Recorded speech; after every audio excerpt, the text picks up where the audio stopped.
Greetings to our lecture, Mrs. Wheely. I am Godla Kutala. Me and my group members were given a topic on features of communication. I'll be doing the introduction and the first feature of communication. Communication is taken from the Latin word communicare, meaning to share. It is the act of developing meaning amongst entities. I would like to say good afternoon to everyone, members of the group, and the lecturer as well. I've been appointed to talk more on the features of communication, which I'm going to be talking about how and that communication is a two-way process and how it is a two-way process. Okay, so it does not merely means that sending and receiving message will be the two-way process, because it will not communication will not be complete unless and until the message being sent is understood by the receiver in the same sense that it has been decoded by the sender. So this simply means that when two people or more are in a process of communication or communicating within one another or with one another, those people should leave everything else aside and concentrate on what is being said or decoded to them, so that they can encode it in a proper manner, so that they cannot miss any aspect of the information that is being sent to them. Communication is to create an understanding. The receiver should understand the message sent and should respond accordingly. If there is no message, then there is no communication. It should convey a message. The main purpose of communication is to make the message understandable to others. Communication is a short-lived process, and it lasts until the other person understands the message. Another feature of communication is forms of communication. Communication can be oral, it can be formal, it can be informal, it can be gestural, and it can be symbolic. Examples of symbolic communications are the ringing of the bell for closing a school, saying something by the movement of your neck, or showing anger or disapproval through your eyes. Communication is not merely receiving and sending facts expressed in words. It involves ideas and emotions. A lot of communication is done through signs and body language. For example, the movements of our lips, a wink of an eye, or the wave of hands may convey more meaning than even a written or a spoken word. Some people who are deaf or who have communication disorder might use signing, like the British Sign Language or the American Sign Language. How can we define body language? Body language. This is a way of saying what is on our mind without using words. It is things like smiling or frowning or how we look at someone, or how we gesture with our hands. Another form of, or another feature rather, of communication is scope of communication. Communication pervades all human relations. Its scope is wide and pervasive.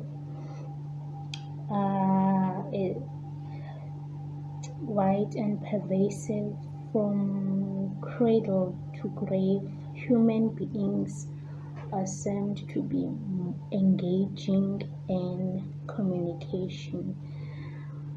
No one can pass even a day without communicating. This reveals that communication is part and parcel of human life. We must also remember that communication has a channel within.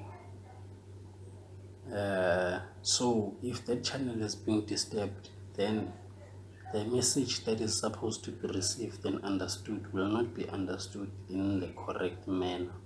Take for an example a USB connected to a laptop, sending a file from your laptop to your cell phone or smartphone, let me say. If ever while sending that content, the USB cable detaches with a simple mistake, then that means the content you are sending to your cell phone will be disrupted. It will not be complete. Probably it will show in your phone, but it will not be able to open. So that is why we should always be careful that when we are transferring a message in means of communication to someone else, those people or that person must by all means as well try to put their mind and concentration to the message that is being depicted or decoded or transferred to them, so that they can receive and encode it whenever or however. When they decode it, then I, the sender, must receive the, let me say, required response, I guess.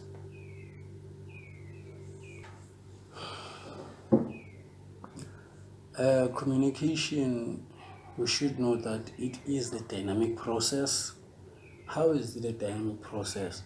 Communication is influenced by the mood and thinking of the sender and the receiver. The way a message is accepted depends on the fact that which of the fine sensory organs of the receiver is active on that time, which comes back to that point of communication being a two-way process. One has to put their mind to it. If, however, in any way it is being disrupted, then it means that the message that is supposed to be received will not be received in a proper way. What do we talk about when we talk about a dynamic process? We could be talking maybe about an economic dynamic system or dynamic process of a person.